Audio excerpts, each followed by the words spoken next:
As an adult, grabbing a drink at a bar with friends can be a normal part of life. But in Maryland, they're rolling out a similar concept, but you swap out the booze and you bring in marijuana.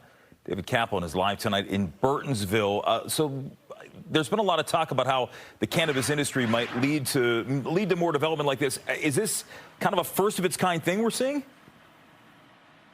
Yeah, Jim, it is. This is the Ceylon House here in Burtonsville, a first of its kind. They're marketing themselves as the first cannabis lounge here in the state of Maryland. Now, with it being sort of a first of its kind, the owners tell me there was a lot of stuff they had to jump through in terms of permitting, and it was a lot of costs to get this up and running. But they are hoping now that they have built it, people will come.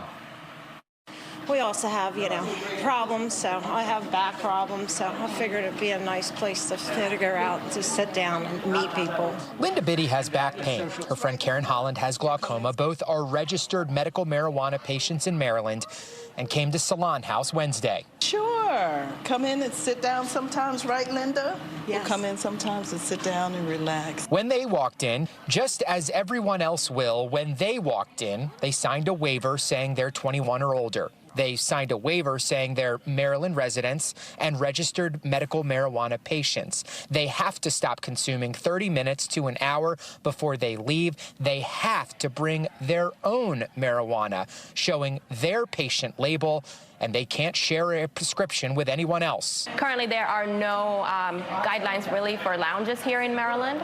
And so, we want to make sure that we set the right example here. We wanted an official place where everyone knew you could just come, light up.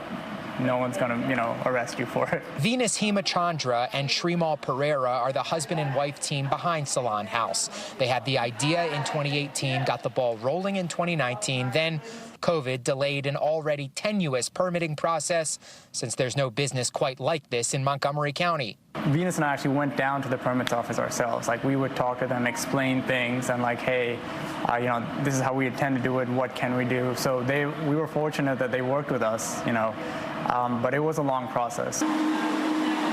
There were big expenses with this business, namely this HVAC system and what Pereira called exorbitant insurance premiums. But Pereira and Hemachandra plan to use the space where people will come to pay to go to events, talks, all things centered around marijuana and its culture, give people a space to feel comfortable. What we wanted to do is make sure that there is a safe space for patients to come in and consume your cannabis, get to know, some of the other folks that are in the cannabis community. It really is that, to give you that safe space so that you can come in, meet people, and, learn a little bit more. Part of that waiver people have to sign also includes their promise that they will have a safe way to get home. Do have to emphasize, you cannot buy marijuana inside the lounge here, although the owners here do have a dispensary in this same office building where, again, if you are a customer and show your own prescription and all the things that we talked about in our story, that is where you can come and bring it here to smoke it. And we also can tell you that their grand opening this weekend is one that they're very much looking forward to. Back to you. That is a sign of the times indeed. David, thank you very much.